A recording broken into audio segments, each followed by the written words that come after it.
L'œuvre de Sioran est à l'antipode de sa vie. En effet, toute son œuvre est marquée par un très grand pessimisme et, plus encore, par un scepticisme philosophique systématique. Ses écrits sont particulièrement sombres, d'autant plus que régulièrement il recommande le suicide.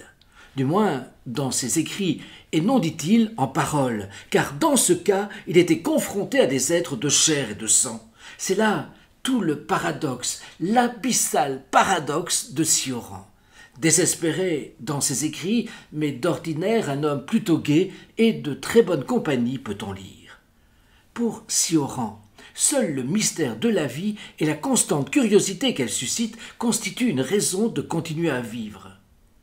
Roumain et juif, Sioran a réfuté sa roumanité. Sioran a pris aussi ses marques face à sa judéité.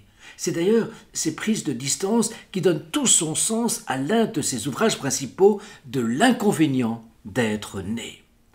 Sioran a vécu de manière fort modeste. Il relate ses fréquentes déambulations nocturnes à Paris. C'est à l'âge de 26 ans qu'il rejoint en effet la capitale française et il y demeure jusqu'à sa mort.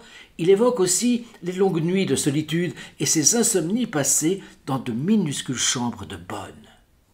Il reste pauvre, décidé à, je cite, ne plus jamais travailler autrement que la plume à la main, tout en bénéficiant cependant parfois de l'aide matérielle de ses rares amis qui lui permettent de prendre des repas. Il ne faudrait cependant pas croire que Sioran s'apitoie sur son sort, c'est plutôt un état d'esprit qui le maintient en vie.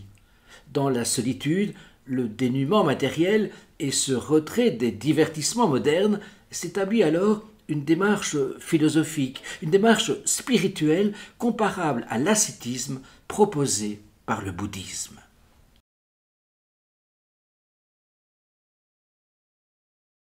Je sais que ma naissance est un hasard, un accident risible, et cependant, dès que je m'oublie, je me comporte comme s'il était un événement capital, indispensable à la marche et à l'équilibre du monde.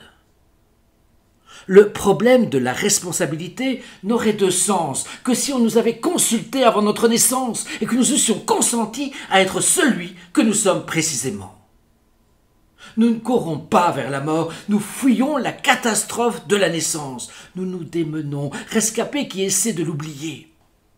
L'homme accepte la mort, mais non l'heure de sa mort. Mourir n'importe quand, sauf quand il faut que l'on meure. On a beau dire, la mort est ce que la nature a trouvé de mieux pour contenter tout le monde.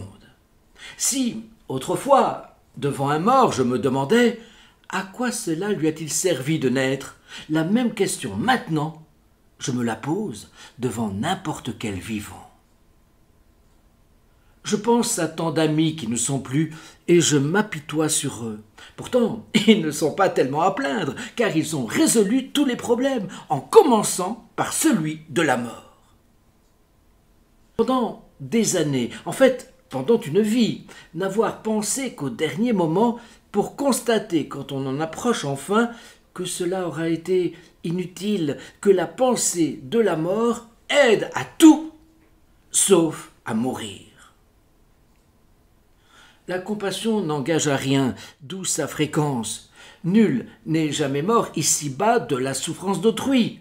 Quant à celui qui a prétendu mourir pour nous, il n'est pas mort, il a été mis à mort. R, après la mort de sa première femme, décida de se tuer. Il alla s'acheter un revolver, mais il le trouva trop cher et resta en vie.